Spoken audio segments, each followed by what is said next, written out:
Pessoal, presta atenção aqui, já começamos o Precisamos Conversar com os seguintes assuntos. As mães das vítimas da chacina do Rio de Janeiro, uma mulher que se autodenomina esquerdogata, andou desacatando autoridades da pior maneira possível, e o documentário A Vizinha Perfeita. Alguém aqui já teve problemas com os vizinhos? Eu já. Não sai daí.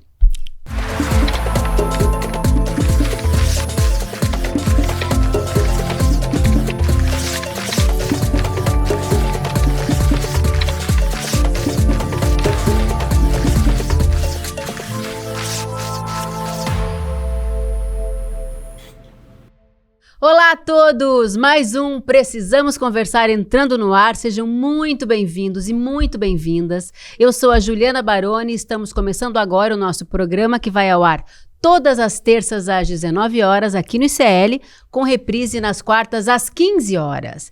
Eu estou na companhia luxuosa dessas mulheres aqui, vou apresentá-las, hein? Atenção! Márcia Tiburi, muitos livros no currículo e muitas ideias na cabeça. Viva! O mais novo livro de Márcia Tiburi, olha aqui. A Ninfa Morta. Ela não para de pensar, minha gente. A super cantora e historiadora Açucena, que hoje vai fazer uma palhinha muito especial pra gente. Como né? sempre ela faz. Vai ser surpresa, né? Sim. Então aguardem até o final do programa. E Sara Zara, nossa antropóloga das redes e das ruas.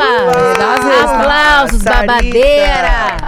Tem placa das redes que o povo me pedir trem que eu não tenho pra dar pra Não é na rua não, é na rede. O negócio acontece na rede. Aliás, esse cabelo está maravilhoso. Agora tá mais molinho. Agora não tá doendo. Ela falou que semana passada tava puxando ela todinha, coitada. Parecendo um satanás pendurado na cabeça, mas agora tá... Parecia eu quando faço rabo de cavalo, que eu não quero pentear o cabelo, faço aquele rabo alto. Eu fico assim, parecendo uma japonesa. Você vai assistir egípcia também, eu Precisamos Conversar no Spotify, que está disponível agora, inclusive em vídeo, tá? Aqui é só gente bonita, elegante, sincera. Mas vamos lá. Bora trabalhar, que hoje o programa tá difícil, gente, porque um velório a céu aberto. Desde amanhã de 29 de outubro de 2025, essa foi a imagem que ficou. Corpos enfileirados na Praça São Lucas, no Complexo da Penha, no dia seguinte à chacina no Rio de Janeiro. Total de mortos, 121. O que se via era o desespero das mães. Vamos falar sobre elas, tá? Elas que foram atacadas pelo ex-deputado federal Arthur Duval. Afinal, é mais fácil culpar quem não tem escolha, não é mesmo? Você viu isso, Márcia? Não teve como não ver, né? Fomos todas impactadas por essa atrocidade, né? Vimos uma cena de frigorífico, carnificina, matança de gente pobre e preta para o espetáculo eleitoreiro do governador do Rio de Janeiro. Gente, eu não posso falar desse assunto sem voltar a uma memória muito intensa e tensa que eu tive na vida, que foi o fato de que eu fui candidata ao governo do estado em 2018, do Rio de Janeiro. E aí é isso, o povo acaba votando nessas pessoas que são milicianos, bandidos, canalhas, desculpem falar assim, mas é o nome da coisa, e optam por um projeto autoritário de violência, um pouco por ignorância, outro pouco porque são massas realmente comandadas, manipuladas e que são colocadas, do meu ponto de vista, sempre numa espécie de, vamos chamar assim, retórica do medo, pressão para que sintam medo. E isso é filosofia política também antiga. Vocês vão a Maquiavel, no começo da modernidade, ele já falava, quando um governante não pode se fazer amar, ele deve se fazer odiar, temer, se ele quisesse manter no poder. E eu acho que essa estratégia, todo mundo percebeu que foi puro marketing político. Mata-se gente pobre e preta, contenta-se assim, assanha, assassina, dos grupos, dessa população, afinal de contas, que foi fascistizada, que vive apegada a esse afeto do ódio, gozando de maneira racista, de maneira homofóbica, transfóbica, misógina, que tem uma satisfação emocional com esse ódio, sabe? E aí o governador deu essa tacada, porque ele é um sujeito também que Ele tem uma popularidade muito baixa, ele é uma figura inexpressiva, ele não sabe falar. Ele ganha nessa desqualificação. Ele é muito ruim como governador e como político e como figura pública e como presença e como imagem. Então ele ganha nesse momento em que ele causa esse estrago, essa catástrofe social, moral e política, e se capitaliza através desse efeito de poder causado pelo pavor e pelo medo. Porque as pessoas que estão, essa é a novidade, as pessoas que estão gozando, se sentindo satisfeitas com a matança dessas pessoas, essas pessoas estão borradas de medo de que aconteça a mesma coisa com elas. E acho que a gente pode também debater sobre isso. Eu queria, só para a gente dar o nosso recorte aqui, que muita coisa foi falada, vocês devem estar acompanhando desde o dia 1, através do noticiário no ICL, né? Aliás, eu quero parabenizar toda a equipe de jornalismo que fez uma cobertura muito difícil para quem estava lá. Juliana Dalpiva, toda a minha solidariedade, você esteve aí, não só no complexo da Penha e do Alemão, mas também na porta do IML. Então, eu quero deixar aqui meu abraço afetuoso às pessoas que participaram dessa cobertura trágica, né? Mas a gente queria trazer aqui o recorte das mães que perderam seus filhos, né? Para quem não sabe do que a gente está falando, eu estou me referindo especificamente à fala do ex-deputado Arthur Duval, e ele disse o seguinte: as mães de criminosos organizados, com todo respeito, elas falharam enquanto mães. Vocês vão me desculpar. Eu não sei se foi porque você não soube escolher o seu parceiro, se você escolheu o famoso moreno alto com cara de bandido que lhe abandonou. Você falhou como mãe. Eu esqueci de abrir aspas lá, porque é até difícil de eu ler essa fala absurda desse cara, né? Mas eu quero continuar falando com você. Não, Arthur Duval, a culpa não é sempre da mãe. Apesar do estereótipo comum e da carga mental, esse é um clichê que já caiu por terra há muito tempo. É pura misoginia. Posso dar uma atravessada? Desculpa falar. Por favor, atravessa. Mas eu quero ouvir você. Não, é que eu preciso atravessar para dizer o seguinte. Esse sujeito do MBL, ele não é simplesmente um ex-deputado. Ele é um sujeito que foi caçado. Porque ele é aquele cara é o tarado abusador, de Kiev. É o tarado de Kiev, é o tarado da guerra da Ucrânia. Eu tava na Europa na época que esse sujeito apareceu fazendo aquela fala horrorosa dizendo que as mulheres pobres eram fáceis da Ucrânia.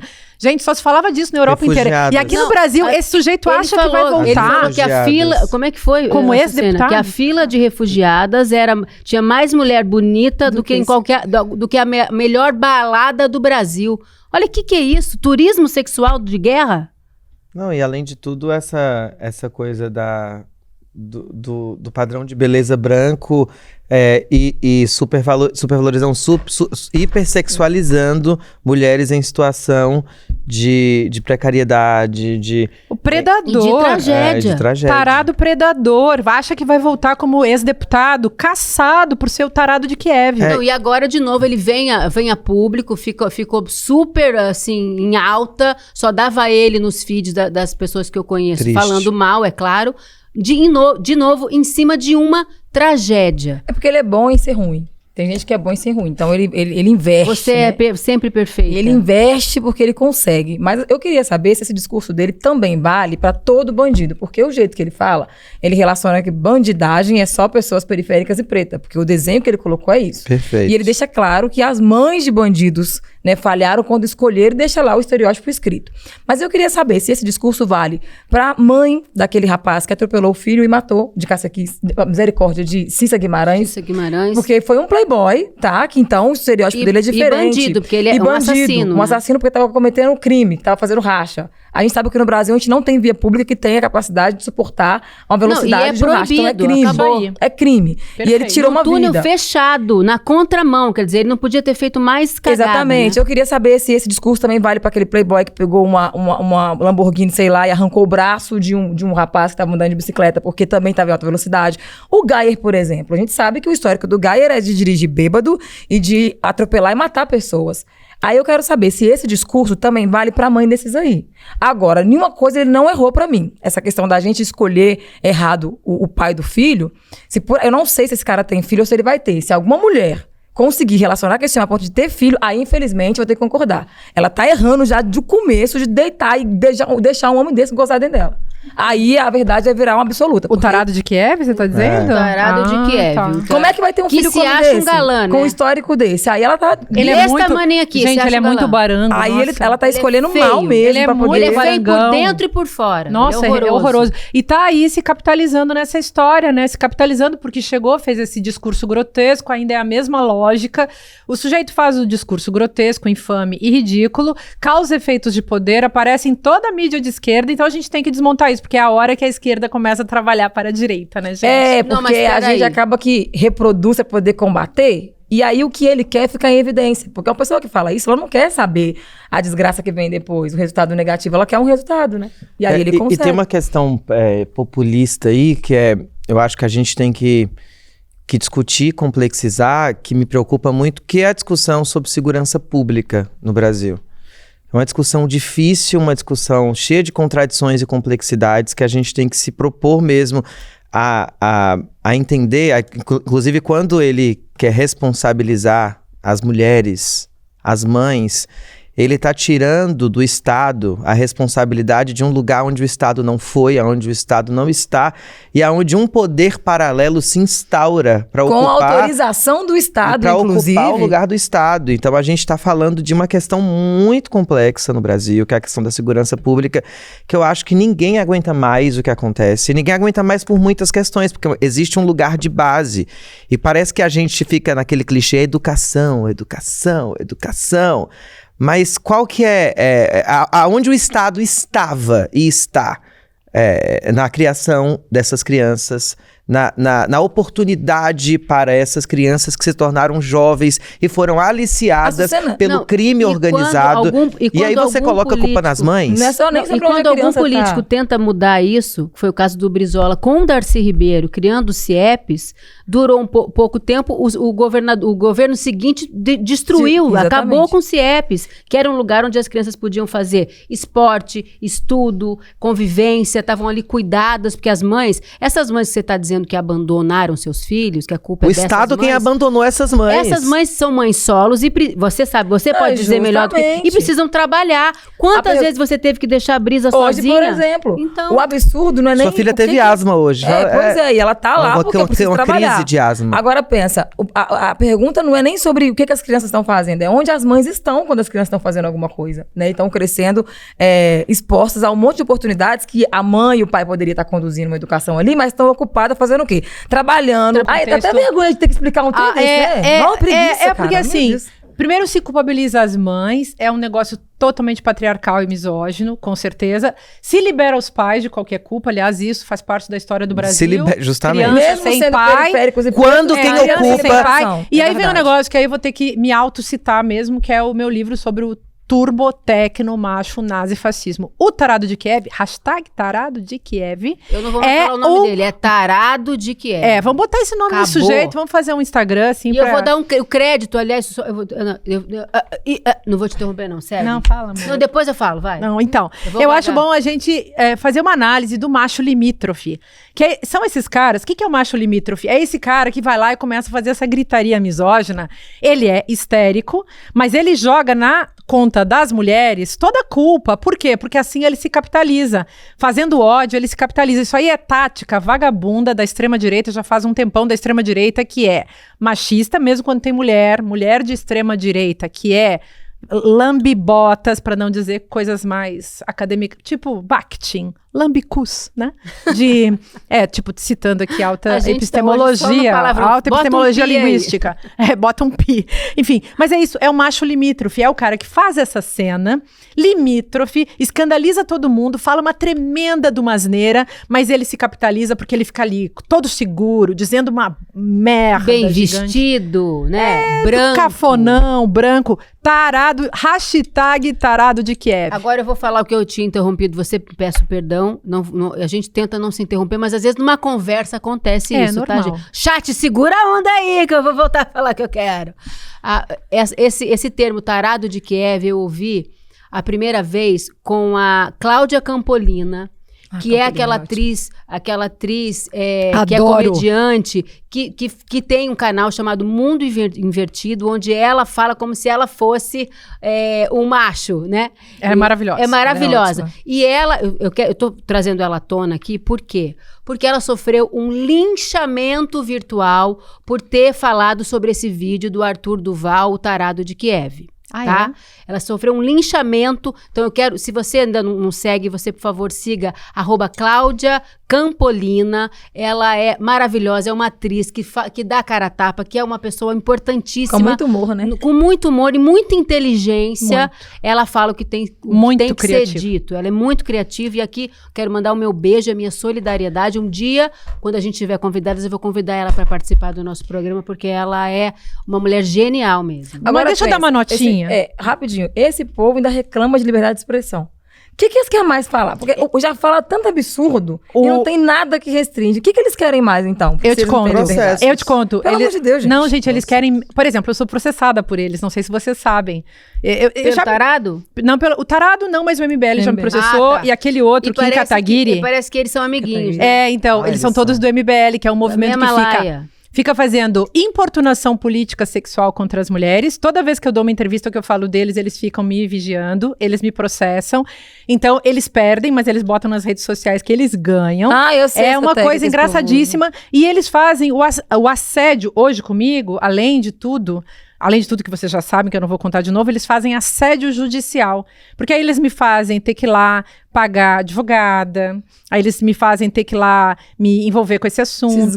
Eles ficam criando esse tipo de incômodo, só que assim, o que eles ficam perplexos é que eu não me incomodo. Por quê? Porque não é uma coisa pessoal. Eles me escolheram porque eu sou uma pensadora de esquerda, feminista, e que desmonto as crendices e as ideologias e as misoginias e todo o sistema de preconceitos que eles produzem, porque são especialistas, são aquilo que a gente chama, no mundo da teoria, de agitadores fascistas. É uma formulação técnica, assim, super interessante para analisar. Então, eles fazem essa canalice tentando deixar todo mundo em estado de estupor, mas a gente não fica. Sara, eu queria te perguntar, porque você é mãe solo, né? E você quando... Por opção? Mentira. Nem é por opção, não. É isso que eu queria. Então, assim... Ele diz, né, que é por escolha, você escolheu errado. Mas conta a sua história pra gente, pra ver se abre os olhos de pessoas vagabundo. desse tipo. Eu queria que você contasse a sua história. E aqui, ele não é uma pessoa só que fala, é um grupo. Ainda tem um monte de mulheres também que falam isso, né? Inclusive, tem uma coisa boa pra contar. Tinha uma cliente lá do salão que tinha essa mania de falar comigo e com Lu, que é outra mãe solo também, que veio da Bahia, que a gente não soube escolher o pai dos nossos filhos, porque existe também esse contexto de que parece que a religião precede a dignidade, né? A honestidade, a honra. Então, assim... Você estava na igreja rezando, você não escolheu seu filho lá? Então, o pai do seu filho lá, por isso que deu merda. Tinha uma pessoa no salão que ia lá e ela era muito, assim, uma família muito bonita, pai, mãe, filho, do jeito que, né, o povo gosta, tradicional. E aí ela falou isso comigo. Você não soube escolher o pai da sua filha. Eu falei, pois deixa estar, que o Saci pule seu favor. Pois o Saci pulou, que não deu 6 meses. Que ela chegou no salão e começou a conversar com a cabeleireira, cochichando, bem baixinho. E aí era um salão que a gente pensava alto, né? Salão de negrona, era tudo alto. Depois que foi saber que ela tava com vergonha de conversar, por quê? Descobriu-se que o marido dela estava ficando com outra pessoa, inclusive da igreja, sabe? Pegou o bafo da igreja que não falha. E aí ela foi entender que não é sobre saber escolher. Na verdade, a gente não escolhe nada. Se a gente fosse esperta, a gente nem filho, a gente tinha outra. 2005 ou de 2000 pra cá. É verdade, ninguém escolhe nem... Gente, não se escolhe. Não tá escrito na cabeça de ninguém. Será que a mãe do tarado de Kiev escolheu ter ele? Duvido. E será que ela falhou na educação dele? Cara, eu acho que ela fez o melhor que ela pôde. Mas olha a merda que deu. É muito triste isso, essa responsabilidade sobre as mães. Inclusive, é um discurso que as pessoas LGBT, que é a PN+, sofrem muito, né? De serem um projeto mal criado de suas mães. Então, me lembra, inclusive, de uma música genial que eu ouvi há muitos anos e é uma tristeza que ainda continue sendo uma realidade brasileira, que é Meu Guri, interpretada pela Elza Soares, que eu acho que essa música cabe muito bem nesse contexto, porque a música ela já começa com a ausência do Estado e de políticas públicas que reverberem na vida da mãe e das pessoas que vão crescer em favelas, porque é interessante a gente pensar. Eu estava ouvindo um texto, antes de falar da música, do Raul Santiago, que é um educador, maravilhoso, um pensador, gosto muito, um ativista, e estava presente nos dois complexos, o complexo da Penha e o complexo do Alemão, quando aqueles corpos começaram a chegar. E ele disse uma coisa muito bonita. Primeiro, esse olhar para a favela como um lugar de potência. E ele falou, ontem foi o dia da favela, o dia 2 de novembro. Dia 2 de novembro? 3. Ou 3, dia 3. Ontem foi dia 3. Dia 3 de novembro foi o dia da favela. E ele falou, favela é um lugar de potência. É um lugar de futuro. É um lugar de belezas. A gente precisa olhar para a favela como esse lugar. E aí, voltando para a Anitta, né? Quando a Anitta fala, vocês querem que a gente cante coisas que não sejam um proibidão? Vocês querem que a gente cante um conteúdo que seja a hipersexualização, ou a violência, ou o tiro, o papum? Então nos deem uma outra realidade. Então é muito importante que a gente pense que a melhor resposta para o crime organizado não é essa retórica do terror de Estado, não é a retórica do absurdo, não é a retórica da morte, porque ali é um anjo da morte chegando contra todas as pessoas da favela. E qualquer pessoa. E o Estado projetando e sendo detentor de uma pena de morte que não lhe é de direito, inclusive. É porque não tem pena de morte no Brasil. Justamente. Agora... Então, a gente... são precedentes que estão sendo colocados e legitimados sem com o absurdo, né? É a barbárie. É a barbárie. E o massacre, né? O massacre pra, claro, causar aquele efeito também na imagem. A pessoa vê... Não, o paliativo, porque aí tem a questão da segurança pública, que é uma resposta que o Estado precisa dar. Como que eu dou essa resposta? E essa que é a contradição que as pessoas... A gente precisa levar esse debate de forma simples, porque eu acho que é complexo, mas também é simples. As pessoas têm a possibilidade de entender sem ser massa de manobra. Por isso que, só para terminar meu raciocínio, trazendo a grande Elza Soares e o Chico Buarque, que segundo o Chico Buarque de Holanda, a Elza Soares entendeu muito melhor essa canção do que ele, que é: quando seu moço nasceu meu rebento, não era o momento dele rebentar. Olha a questão de escolha aí. Já foi nascendo com cara de fome, eu não tinha nem nome para lhe dar. Como fui levando, não sei explicar, e assim fui levando, e ele ia me levar, e na sua meninice ele um dia me disse que chegava lá. De repente ele chega, ele vira notícia. Sabe como é que ele vira notícia quando ele chega lá? Uhum. Assassinado de peito pro alto, em cima de um morro. Então esse é um retrato de um Brasil. E essa mãe tá aí, essa mãe tá viva, essas mães estão lá. E respondendo, Ju, acabou que eu não respondi, o que eu fui entendendo hoje como mãe solo, tá? Acho que a mulher como mãe, ela só erra mesmo, de verdade, quando ela negligencia, ou quando, sei lá, ela é negacionista em saber que o patriarcado existe. Porque quando a mulher, ela acredita que ela vai mudar a vida dela para poder fazer o pai um homem realizar o sonho dele como pai, é aí que a gente erra, sabe? De querer ter filho, mesmo sem não querer ter o filho, porque um homem resolveu que quer ser pai, a gente vai lá e cede. Aí, a gente coloca a escolha do homem na nossa vida. Isso é o nosso erro. Porque uma coisa é a mulher falar, eu quero maternar. Independente se o pai vai estar presente, se alguém vai me ajudar, eu quero maternar. Agora, quando a gente resolve ter filhos, por algum motivo, no meu caso, eu nem resolvi. Mas a minha imaturidade de não conhecer o meu corpo, de não entender o momento direito, acabou que eu tive o filho e eu já entendi na primeira. Pai é isso. Se ele quiser, se o homem quiser ser pai, ele pode. Se ele quiser também não ser, ele vai não ser. Por isso que eu escolhi não ter filhos mais. Porque se eu tiver um filho um dia, vai ser porque eu vou entender. Eu quero maternar independente se vai ter um pai ou não. Agora, toda vez que uma mulher resolve fazer o homem ter sonho, porque eles sonham, né? e acreditar que o patriarcado não existe, igual essa moça lá do salão, que isso é coisa da sua cabeça que você escolheu, ela vai saber o seguinte, o homem vai ter o direito de escolher não mais paternar e não tem nada no Estado que obrigue ele a ter uma função de pai. E a gente não tem o direito de falar assim, agora eu vou comprar um cigarro e fugir no mundo. Não, a gente fica. Não tem cigarro feminino? Agora, por um lado, pior que tinha nos anos 80, tinha por isso que tiraram, porque as mães estavam indo buscar. Aí tiraram, eu quero dar uma boa notícia pra gente e pro público que tá em casa, porque se por um lado a gente tem Arthur Duval falando atrocidades, por outro nós também temos o desembargador de Santa Catarina, João Bush. Ele escreveu uma carta a uma moradora do Complexo do Alemão e eu vou ler uns trechinhos aqui para vocês. Na última terça-feira, eu vi sua entrevista no Jornal da TV. A senhora voltava para casa com sacolas de supermercado nas mãos e foi parada por uma repórter que queria saber sobre a chacina ocorrida mais cedo nos complexos da Penha e do Alemão. Sua entrevista me marcou profundamente.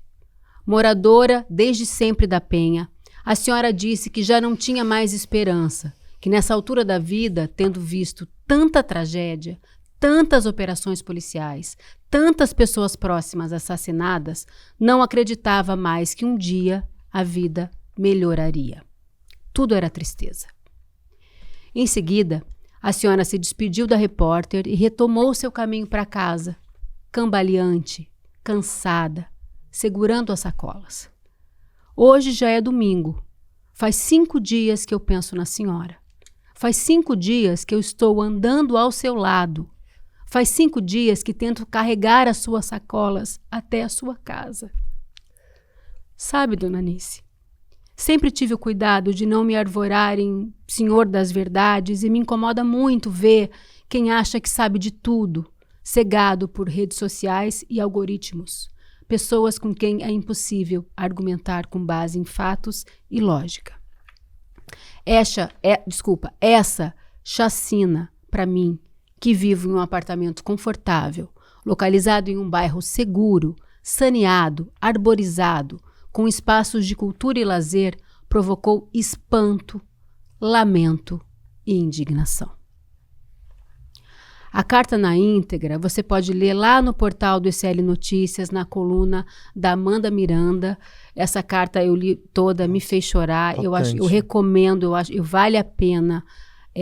Tá na coluna da Amanda e quem é o editor-chefe é o nosso queridíssimo Chico Alves, que eu quero aqui me parabenizar por essa sensibilidade e também parabenizar o João. A Márcia conhece ele, né, Márcia? Conheço o João. Ele tem uma vida em busca da dignidade, da defesa dos aprisionados do Brasil todo, então é muito bom acompanhá-lo nas redes, eu já tive o prazer de conversar. E a gente quis trazer para mostrar para vocês que, olha, um homem de Santa Catarina, que é um estado majoritariamente de direita, né? A gente trouxe aqui uma boa notícia, porque ainda há esperança, né? Quando existe gente, né? Existe gente. Humanidade nas quando pessoas. tem compaixão, né, gente? Temos futuro. Tem gente atrás. Aqui a gente está celebrando o óbvio, e é o mínimo, mas é bom a gente frisar e dar palco, não só para quem fala atrocidades, mas a gente também tem que dar palco e dar espaço para quem tem uma atitude tão humana como essa, né? Agora vamos mudar de assunto. Precisamos conversar sobre a esquerdogata. Não mudou de assunto. Pois é. Vai ser difícil defendê-la. Só mudou o gênero, mas enfim, continua. Essa que se diz uma influenciadora de esquerda depois que o estrago foi feito. Peraí, eu vou explicar. A influenciadora Aline Dutra, conhecida como esquerdogata, foi presa por desacato, resistência e injúria racial contra policiais militares. Ela se identifica como uma comunicadora popular e publica conteúdos políticos com viés de esquerda. Pois é, só que viralizaram alguns vídeos mostrando ela zombando de policiais, chamando os agentes de fascistinhas e desdenhando do poder econômico e da origem deles. O advogado dela entrou na rede social dela também para falar em seu nome e disse que ela estava sob efeito de álcool, de remédios controlados e que sentiu muito medo da polícia, por isso agiu daquela maneira. Eu conto ou vocês contam? O álcool. Eu Segundo ele, ela não é racista de jeito nenhum. Nem elitista, nem classista. Mas é alcoolista. Ou seja... Ô, gente, que estrago, hein? Ela já veio, pediu desculpa, disse que foi arrogante sim, mas que o que ela cometeu não foi injúria racial. Mas a questão que eu quero trazer aqui pra gente, além de muitas outras que a gente já tá na cabeça, é o seguinte. Se ela estava realmente entorpecida e com medo da polícia, que tá fazendo dá pra perdoar? Dá pra acolher porque ela é uma mulher e uma mulher de esquerda? Vai, Sara. Não, teve um pessoal que falou assim, Sara, conta vocês pra ela, né, Sara? ficam... Conta aí, Sara, conta aí. Vocês ficam descendo pau na pessoa que contribui pra pauta de vocês. Falei, primeiro, quem tem a mania, o hábito de ficar passando pano pra tudo quanto é merda e atrocidade é a extrema-direita. Eu acho que toda vez que a gente que se declara como pessoa progressista de esquerda, né, que tá contra esses conceitos aí, se a gente faz merda, tem que ser pontuado. Eu, você, todo mundo. Só que assim, né, o que eu falo, gente, bolsonarismo não é sobre lado político, é um comportamento. E o que mais tem são pessoas também dentro do campo de esquerda com esse comportamento, entendeu? Porque às vezes as pessoas vão achando brecha para poder achar uma relevância, um assunto ou outro, mas interno, assim, lá dentro mesmo, lá no fundo, tem muita coisa que a pessoa não quer abrir mão para aprender. Eu conheço um monte de gente que fala, Sara, sobre isso aqui, ó, eu tô aprendendo porque eu tenho pensamento elitista, eu tenho pensamento racista, e a pessoa se abre e fala, eu quero aprender a ajustar. Se a pessoa não aceita, não entende, é porque na cabeça dela ela tá certa e pronto. Aí trouxe aquele advogado que tem uma... Olha que aquele homem tem uma lista, assim, ó, Ele não é uma pessoa idônea, né? Vamos dizer assim. Ah, não? Não, que eu tenho aqui sabia. uma listinha aqui das coisinhas dele. É muita coisa mesmo, muita coisa. Aí como é que você pega alguém pra te defender que é pior que você? Pra poder lascar? Aí agora eu sei também que estão analisando os tais dos... como é que se diz? Atestado médico. Foram mais de 100 atestados, que não sabe mais a procedência. Aí você vai vendo. A pessoa, ela utiliza a pauta da educação, a pauta de pessoas de grupos marginalizados para conseguir um espaço na rede social, mas, na verdade, ela só tem um discurso que ela prega totalmente diferente, entendeu? Aí você faz o quê? Você vai aplaudir? Cara, você tem que pontuar. Ou então vai pro MBL processar a Márcia. A Márcia tem um ponto interessante também para compartilhar com a gente. Eu, assim... Confesso que eu nem gostaria de estar falando da Aline, da Esquerdogata, porque eu acompanhei um pouco, não muito assim, mas acompanhei um pouco a história dela ao longo desses anos. E mesmo que eu não assistisse todos os vídeos, um que outro eu assisti ao longo desse tempo, e acho que ela fez esse voo, né, rumo ao topo. E aí, realmente... Na hora que ela chega nesse lugar com muitos, milhares, né, de seguidores, centenas de milhares de seguidores, e quando ela chega nesse lugar fazendo todo um discurso da moral da esquerda, da ética da esquerda, que é uma ético-política, e ela chega com um vídeo desses, produz na mente das pessoas uma contradição, uma sensação de contradição, e sobretudo porque nessa contradição... o discurso é de ataque à pauta que ela mesma defende. É isso que deixou as pessoas escandalizadas. Mas aí eu preciso mexer num cálculo aqui político, que é um cálculo ético-político, é o seguinte. A esquerda, as mulheres de esquerda, acolheram Cíntia Chagas, que é uma influencer de direita, marcada por vários preconceitos. E a gente soube, no caso da Cíntia Chagas, separar a mulher e dos preconceitos. E eu acho que com a Aline a gente pode fazer a mesma coisa. Separar a pessoa física dos preconceitos. Porque, na verdade, ninguém tem nada contra a Aline. Todo mundo tem contra os preconceitos que ela expôs ali naquela sua fala. Seja por uso de drogas, por uso de álcool, seja pelo motivo que for, ninguém é inimputável, embora, claro, possa ter os atenuantes jurídicos aí da história. Mas eu diria... A mesma coisa vale para os esquerdomachos que praticam misoginia, os racistas de esquerda. Quer dizer, a gente consegue separar por quê? Porque a pessoa está tentando fazer uma coisa, digamos, em nome das lutas, em nome dos direitos, e aí ela cai em contradição. Esquerdomachos caem em contradição, racistas de esquerda caem em contradição, todo mundo tá capacitistas com e tal. Suas estruturas, né? Mas, então, eu tomaria um pouco de cuidado para não malhar uma mulher de esquerda, porque a gente não malha as mulheres de direita nesse nível que eu acho que a Aline pode estar sendo malhada. O que a Aline tem que fazer? Vou falar aí. Um amigo meu, muito importante, cujo nome eu não vou dizer agora, esse sujeito, gente, ele foi canceladésimo. E aí, fui um dia conversar com ele, E aí ele tava assim, arrasado, porque ele também tava no topo, caiu lá abaixo do inferno, abaixo do tapete. E aí eu disse pra ele, olha, e ele, claro, eu confio nele, né? Eu acho que ele tá falando a verdade. Mas eu disse assim, sabe, quando acontecem essas coisas com a gente deve se voltar para dentro, fazer uma análise da consciência, uma análise das ações, uma análise do mundo, uma análise das nossas prepotências, porque tem muito, que acho que a Aline teve um ataque ali de prepotência. Ela começou a falar todas as ignorâncias. A prepotência é um hábito das pessoas. Mas olha só, nenhum álcool, acho que você vai tocar nesse assunto também. Nenhuma substância muda a tua forma, o que tem dentro de você. Mas intensifica. O que intensifica, com certeza, deixa você mais agressivo. Pelo contrário. Mas né? não, a boca diz o que o seu coração tá cheio. Tem um ditado em latim que fala in vino veritas, no vinho a verdade. Pois é. Então, ou seja, outras paráfrases desse ditado entra o vinho, sai as verdades. Não necessariamente também. Mas eu acho que no caso da Cíntia. Qual é o nome dela? Aline.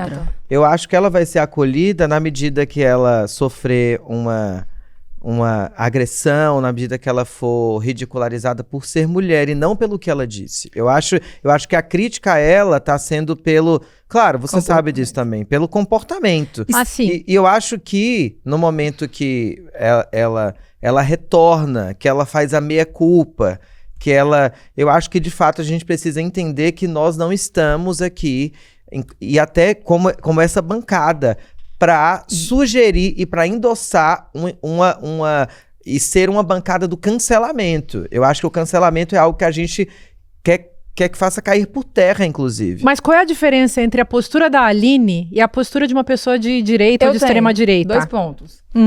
Primeiro que a Cíntia Chagas é declarada. Eu prefiro inimigo declarado do que aquele que anda dormindo junto comigo. Porque o declarado eu já interessante. sei. Essa desgraça falou, eu já espero dela isso.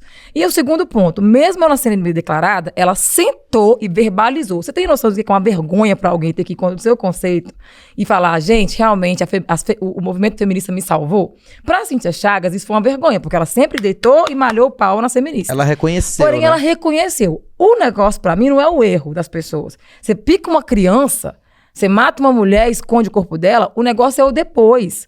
E aí a pessoa reconhecer a parte do que ela tem que reconhecer. No caso da menina, da Aline, ela não se preocupou em vir se desculpar. Gente, era só ela vir se desculpar. Reconheça a sua miséria, falar, gente, amor. Puta que pariu. Nem eu sabia que eu tava numa desgraceira dessa. Mas, gente, foi chamar aquele velho. Assim, puta que pariu. O advogado diz que ela tá arrependida. Eu tenho certeza que ela tá Mas ele disse, não foi ela que disse. Não, mas não é isso, gente. Mas agora, eu queria só dizer uma coisa. Eu acho que, assim, a nossa tristeza, a nossa surpresa, que nós todas, que sempre acolhemos ela bastante.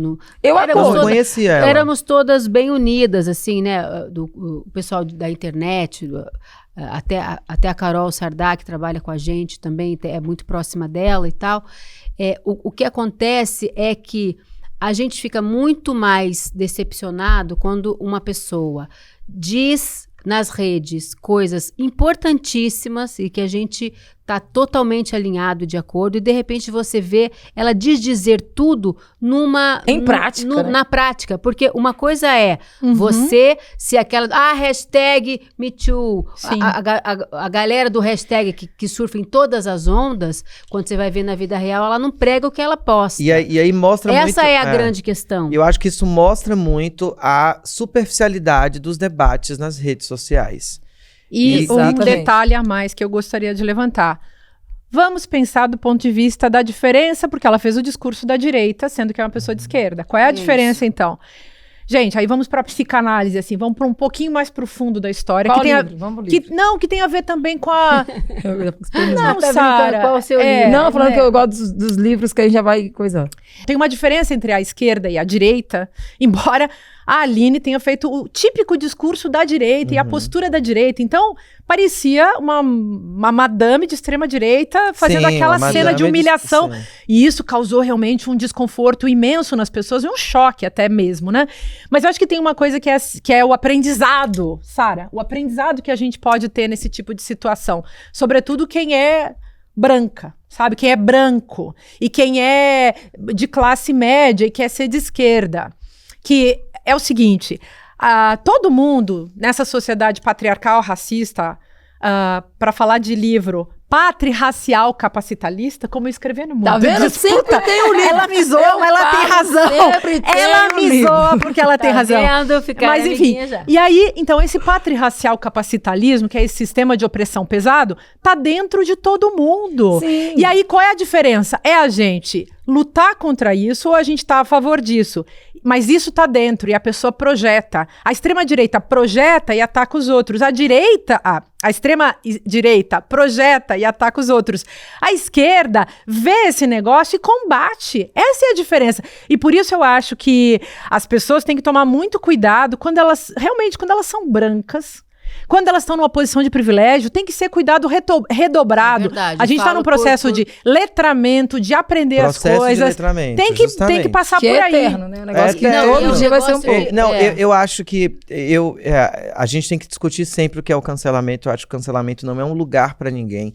Inclusive, se estamos discutindo educação, se estamos discutindo o complexo da Maré e do Alemão, se estamos discutindo a questão presidiária no Brasil, é porque a gente acredita que as pessoas podem mudar. Então, não, é um contrassenso, é um contradiscurso, inclusive, a gente cancelar as pessoas e, ao mesmo tempo, construir uma política de... Ou seja, mas como alguém da esquerda que cometeu um crime e está reconsiderando tudo isso, é possível essa pessoa retornar? Eu acredito que é possível, porque se não for possível, a gente vai se guetificar, não acreditar na educação e não acreditar na mudança das pessoas. Mas aí eu tenho um ponto. Então, não, mas, gente, assim, ó, tem um negócio cancela. Você sai da roça, mas a roça não sai de você. Se você sai de uma classe, a classe não sai de você. Então é bom você ter sempre essa memória, que se você tem uma ética... E você, digamos, veio lá da burguesia branca. Se você tem uma ética, é bom você lembrar disso, que você não deve atuar na contramão da sua própria ética. E a questão do cancelamento... Isso é letramento. O cancelamento só existe, Sucena, quando você se cancela, entendeu? Eu falo por mim, quando aconteceu lá no negócio do Big Brother no começo do ano... mas assim, depende também. Quando eu conversei com Vanessa Camargo, por exemplo, que ela saiu do Big Brother, depois daquela furdunço todo que teve, que é da questão racista com o Davi e tal. Eu fui a primeira pessoa, depois que ela saiu, que a gente sentou e conversou. Eu levei pra ela o que eu acredito, que eu confio. Menina, que o povo queria me bater, me picar com faca de passar manteiga. Porque o pessoal falou, ela é vendida, ela é isso e aquilo. Só que dentro da conversa que eu tive com ela, eu fui com a minha convicção no que eu acredito, no que eu prego e que eu pratico de verdade. Então eu falei, gente, quem me cancela sou eu. A partir do momento que eu tenho um comportamento ao contrário do que eu prego, então eu não vou ter força, eu vou combater o cancelamento. No caso da Aline, amiga... O que ela praticou lá é a verdade que ela tem em si. E é só mudar, pronto, acabou. Mas ela tem que reconhecer pra mudar. Enquanto ela não reconhece, ela não vai ter força de me falar outra coisa, porque o discurso não tá batendo. Sem arrependimento. Exatamente. Eu amo essa frase. Quando eu falei sobre a Vanessa Camargo, eu fui lá crente do que a gente tinha conversado, porque era a minha convicção dentro de uma luta que eu acredito, que é do antirracista. Vai fazer o que com racista? A gente pode pôr fogo? Não. Pode matar, pode bater? Não pode. Então fazer o quê? Ressignifica o resto do caminho. Mas ela te procurou pra conversar e pra aprender. Justamente por causa dos conteúdos que eu tava fazendo, acabando com a raça dela cada vez que ela fazia uma gracinha. Então eu fui com uma janela de conversa aberta, ou seja, ela respondeu, porque eu falei. No caso da Aline Esquerdo Gata, já que ela que falou, não foi alguém que disse, ela que praticou, ela tinha que vir e conversar do mesmo jeito, entende? Porque como a gente vai entender o arrependimento se a gente não escuta? Aí, ao invés dela fazer isso, começou a ficar mandando mensagem pras pessoas, entendeu? Perturbando. O problema foi que só piorou. Ela começou a discutir por DM com as pessoas. E aí, eu acho que é uma bola de neve, porque a convicção ainda é outra, entendeu? Ela não aceitou que ela teve esse comportamento. Então, ainda tá trabalhando, ainda tá atuando com arrogância, apesar de saber mas eu acho que errou. nós também somos arrogantes no lidar com essas pessoas. Existe uma arrogância e existe até um se arvorar sobre quem cai. Tipo assim, eu sou melhor do que você. Mas cuidado, a estrutura existe. É isso que eu tô falando. E assim, gente, uma coisa que a gente não pode deixar de pensar é sobre idealizar os grupos minorizados como se nós não pudéssemos ser escrotos, mesquinhos, sacanas, canalhas. E sim, existem pessoas trans, pessoas pretas, mulheres, indígenas... Que não prestam. Que não prestam. Por quê? Porque nós somos humanos. E essa humanidade... E até quando essa idealização acontece... Ela é um preconceito. Há um racismo quando você acredita, porque eu acreditei porque eu era uma mulher preta. Amor, é um racismo também. A questão judaica, inclusive, a explicação da questão judaica nazista, ela era pela superestimação. Os judeus são mais inteligentes, eles são mais ricos. Não, o judeu é só mais um povo. Ou seja, os indígenas são mais isso. Não, os indígenas são um povo. E como se a pessoa, por ter sofrido e fazer parte de uma minoria... Ela não... De um grupo como menorizado politicamente, de ser ruim. Direito ela não tem, né? Mas digamos assim, é como se essa pessoa não tivesse falhas. Você tem toda a razão. Desumanização, né? Por falar em falhas, eu quero falar uma coisa aqui pra vocês. O documentário A Vizinha Perfeita tá sendo muito comentado, foi premiado no Festival de Sundance e dá para entender tanto sucesso. É realmente muito bom, gente. Muito, muito interessante, muito forte. Mas, não vamos dar spoiler aqui não, mas o que eu posso dizer é que ali o que rolou foi o caminho do mal até as últimas consequências. Vamos falar sobre até que ponto um vizinho pode ter razão. Qual o limite de um vizinho? Como ser diplomático com um vizinho? Esse assunto, acho que é muito gostoso e muito comum a todos, né? Todo mundo tem uma história com algum vizinho, seja ela boa, nesse caso péssima, ou má. Alguém quer começar? A Sucena quer começar a contar alguma história com o vizinho? Como é que é a Sucena? Começa rindo, né? Já entregou o jogo. Já entregou tudo. Eu fui a vizinha perfeita. Mas primeiro dizer que esse documentário me deixou, assim, muito abalada pelo teor de... ser real, né? E pelo teor de terror que vai se apresentando e vai se aumentando como um monstro mesmo. É algo que vai crescendo como uma avalanche. Então eu assisti, assim, me arrependo de assistir de madrugada, porque fiquei... Não é um filme dormir. Que mexe muito com a gente. E a estética também, porque todo o filme é todo montado em cima de câmeras policiais, exatamente. Da vida real. Né? Então, assim, é uma imagem crua, uma imagem real que torna tudo mais visceral e mais chocante. E brinca com o cotidiano, né? Então você vê o cotidiano se desdobrando no absurdo, até o absurdo. E eu na época da faculdade, em 2011... inventei de montar uma república com os amigos. E a república, coitado do seu Oswaldo e de sua mulher, cara. Eu lembro que...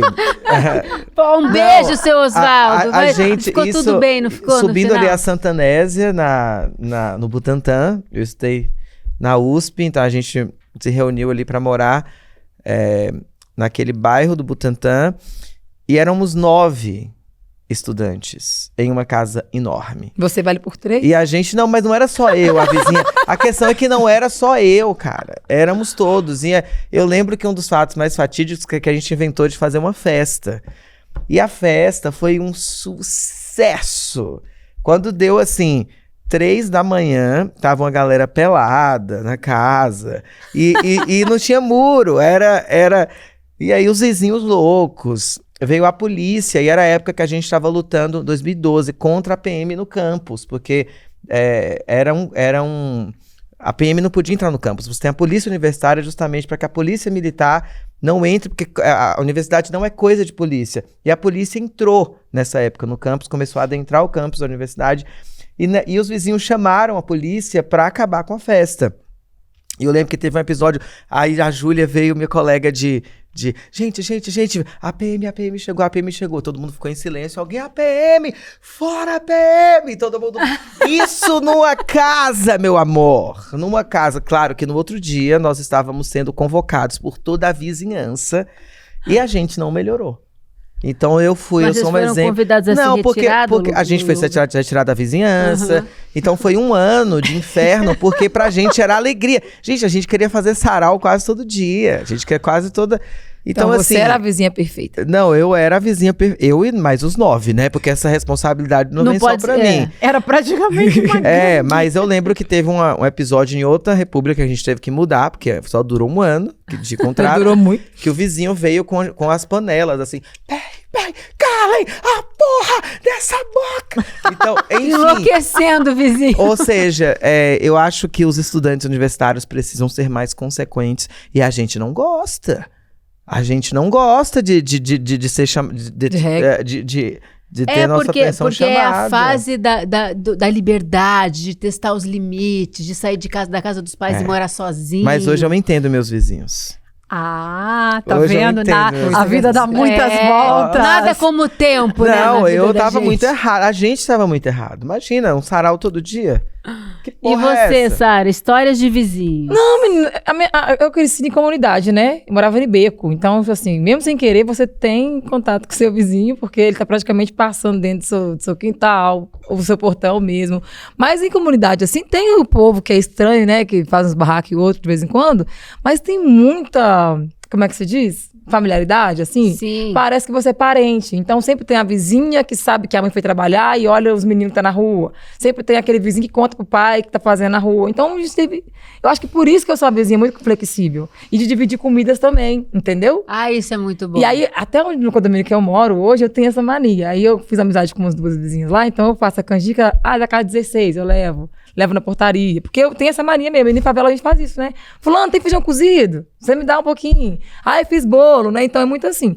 Eu aprendi a ser uma boa vizinha além por de causa tudo, da minha você é comunidade. mineira, né? Mineiro adora compartilhar comida. Comida boa, a gente divide. Comida boa. Besta. Eu já pensei aqui no barulho dos gemidos da vizinhança. De quem? Não, gemidos. Na tua casa não tem gemido, não, Sara? Eu moro em apartamento. Gemidos. Então é comum a Eu não gente tô sentindo dor, vou gemer por quê? escutar grandes gemidos. Eu não sinto dor pra gemer em casa, não. Aí é a vizinhança da felicidade, né? Porque quem transa A Márcia namora. Ela... A Márcia namora. Quem Olha transa o não bullying. perturba ninguém. Olha o bullying aqui. A Márcia namora e escreve livros. a Márcia, gente, tem um... Qual que é o E livro do namora um psicanalista, amor. Como é que é É. o nome da especialidade dele, do cara lá que ele estuda? Ele ele aquele estuda um. os Winnicott, Ferenczi, essa galera. Esse aí. E esse aí. Freud. Freud, ele conhece todo, é íntimo dessa turma toda. Cuidado, hein? Cuidado, mas ele não é meu vizinho. Histórias de vizinho, tem? E eu tenho história de vizinho dos outros, mas o meu, eu posso dizer, gente, eu sou uma santa. Eu sou a única pessoa no mundo que eu conheço. Eu não tenho memória de ter ido numa reunião de condomínio ao longo da minha vida. E às vezes, lá no meu prédio, eles fazem reunião de condomínio, na parte de baixo, assim. E eu recebo aquele convite, nem vou. Eu passo por eles, assim, toda arrumada, embonecada pra ir pra farra. Nem se tô mistura brincando. com a gente. E só dá um beijinho, assim, sabe? Beijinho no ombro, tchau. Porque é muito fácil quando você paga o condomínio e eles ficam lá resolvendo os problemas. Eu até agradeço pra minha vizinhança, cujo nome eu conheço do meu prédio, acho que 2 pessoas, tem uns 30 apartamentos, mas eu só conheço 2 pessoas porque eu realmente não tenho nenhum contato com... Quando os meus vizinhos de porta eram pequenininhos, eles iam pra minha casa criança, né? Comer sanduíche, brincar e tal. A minha filha se escondia dos vizinhos, porque ela tem pavor, assim, de criança pequena. Ou tinha naquela época que ela era adolescente, né? E eu não tenho história pra contar, embora isso que a Sara tenha vivido de... comunidade, quando você mora em casa e mora ali na periferia, isso tinha na casa da minha mãe, isso tem até hoje lá na galera onde ela mora. Eu acho fofo, sabe? Não, Eu isso estranho bolo. o jeito que eu tenho. moro. Você nem conhece as vizinhas, né? Não, calma, hoje, mas na rua da minha infância, desse vizinho que eu quero falar, dessa vizinhança que eu quero falar, eu fui uma criança que brincou na rua, eu, meu irmão e as minhas amigas da rua.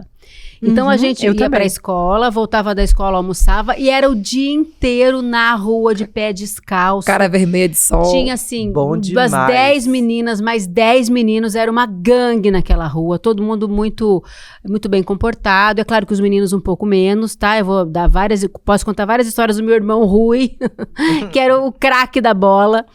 Mas tinha um vizinho que era o terror da rua, que era o seu Esteves. Era um senhor que morava sozinho, numa casa da esquina, assim, fechada.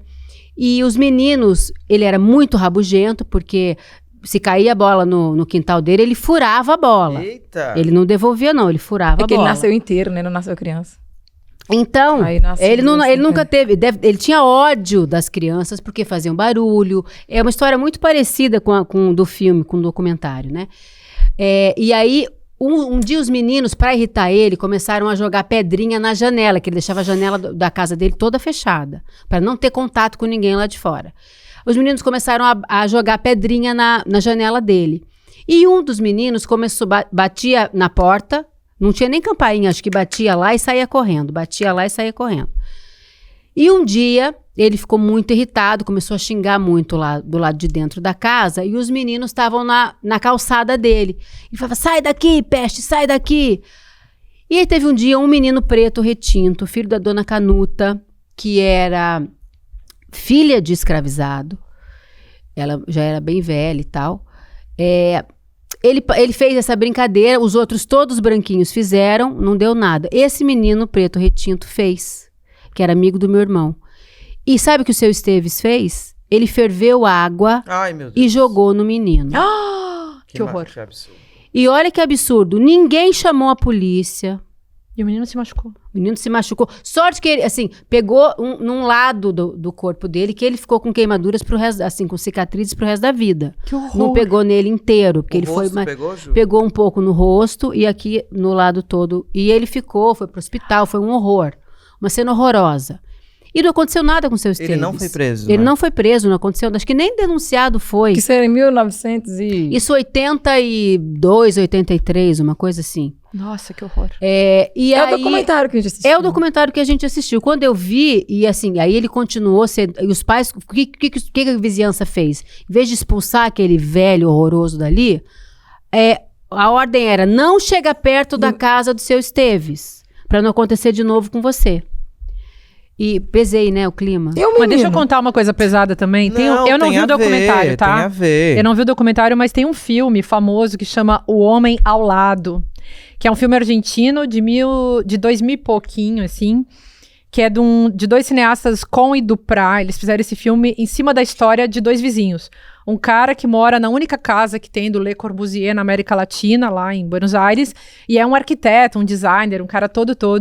E a história de família, e aquela família burguesa mais ótima, até que chega um vizinho que resolve fazer um buraco na parede e olhar pra casa deles. E aí, gente, aí é aquela história, aí in vino veritas, né? Aí a verdade vem à tona, a verdade dessa família burguesa é punk. Eu recomendo muito, acho um filme fabuloso. Uau, já vou... Em cima dessa ideia do que é esse encontro com a alteridade do vizinho, né? O Nebenmensch, o muito próximo, né?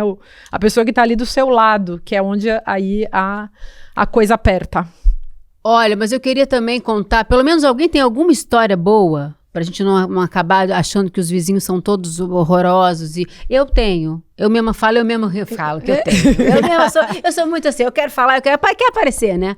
Paquita, volta tá precisando, né? Paquitas no palco agora. Nossa, mas olha que parece. Eu preciso, nessa mesma vizinhança, para a gente ficar com uma péssima ideia da minha infância. Nessa mesma vizinhança, a gente tinha exatamente o que você compartilhou. Tinha uma vizinhança de portas abertas. A gente entrava e saía da casa, as crianças da casa umas das outras. A gente brincava, passava o dia na casa de uma pessoa ou da outra, cada dia na casa de um. As mães faziam bolo. A minha mãe não fazia porque estava trabalhando fora. Minha mãe era a única que trabalhava fora. Dá o fermento. Dá o fermento. Dá o fermento. Você tem açúcar, pega açúcar emprestado, não sei o quê. E o meu avô era o grande Papai Noel dessa rua. Ele que fazia a área de lazer da rua, pintava amarelinha no chão. Ele era o seu Arriva, que todo mundo falava, o seu Arriva era meu avô Nene, mas para a rua ele era o seu Arriva, que era o grande Papai Noel de todo mundo. A gente fazia festa junina coletiva, cada um fazia alguma coisa. A gente fazia natais coletivos ali. Então eu tive uma infância extremamente feliz por conta desses vizinhos, por conta dessa rua, a Rua da Pinto, que eu morro de saudade, porque foram os melhores anos da minha vida. E depois eu fui embora pro Rio com 11 anos e eu deixei todo mundo lá. E eu morria de saudade. Vamos fazer uma festa lá nessa rua. Era pra levantar o astral, olha o que aconteceu. A história feliz saiu pela culatra. Não, pra finalizar então rapidinho, há uma Como vizinha... chamava a rua? Rua da Pinto.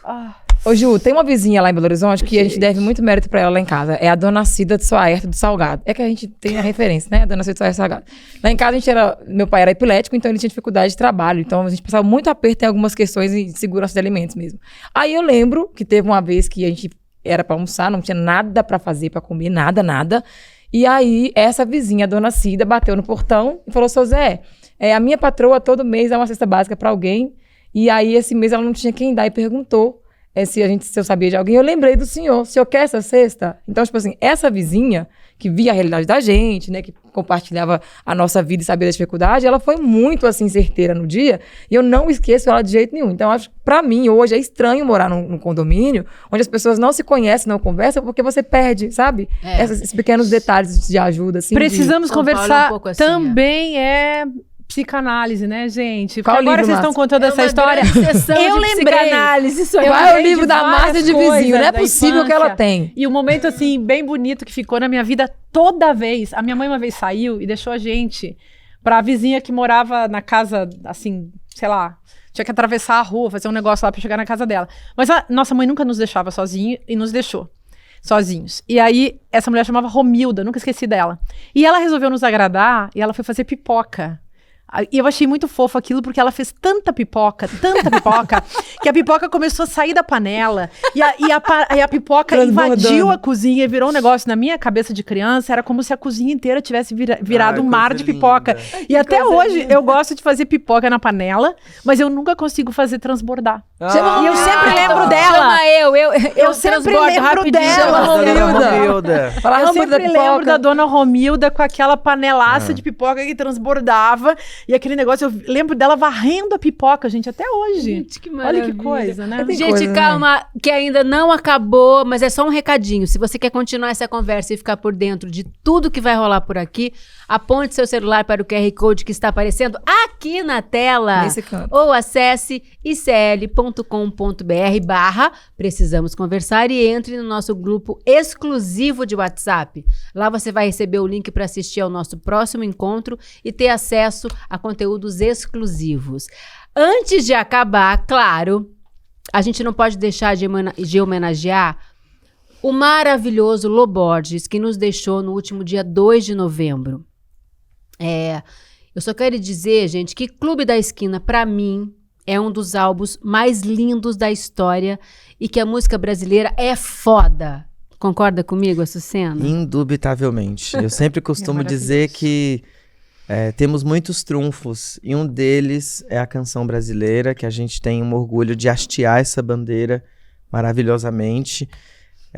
Eu faço parte de uma história que tem as Bahias e a Cozinha Mineira como princípio, né? Eu venho dessa banda, eu crio essa banda, e a primeira formação era toda de mineiros, do sul de Minas, e eram todos apaixonados pelo Clube da Esquina, devotos pelo Lô Borges, por Milton Nascimento, Toninho Horta, toda essa galera linda.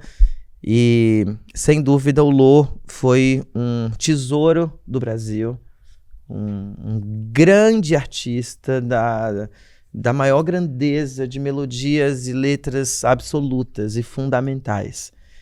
E acho que todo o nosso carinho, todo o nosso amor ao Brasil e às Minas Gerais, aos mineiros e àquela esquina entre a rua Divinópolis e Paraisópolis, entre o Paraíso e o Divino, nasce o Clube da Esquina. É lindo demais. E para homenagear o Lô Borges, a Açucena escolheu uma música para cantar. Qual será? Vamos descobrir agora. Vambora. Açucena, canta, meu amor. Sem nenhuma pretensão, mas com muito amor por você, Lô, por sua memória e pelo Clube da Esquina. Viva Minas Gerais e viva o Brasil. Vento solar e estrelas do mar, a terra azul da cor de seu vestido. Vento solar e estrelas do mar, você ainda quer morar comigo? Se eu cantar, não chore não, é só poesia. eu só preciso ter você por mais um dia. Ainda gosto de dançar. Bom dia, como vai você? Você vem?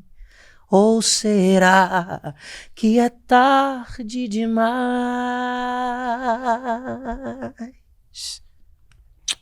Linda. Que coisa linda! Essa é a nossa homenagem ao maravilhoso, inesquecível, genial Lô Borges. Até a semana que vem. Mineira aqui, um beijo. Um beijo, gente. meninas. Foi muito Olha, hoje a gente tá muito chorona. Olha aqui. Oxe, mas tá chorando, hein? Turma, ficou pronto o meu novo livro que se chama É Só um Jogo. E se nada disso for real?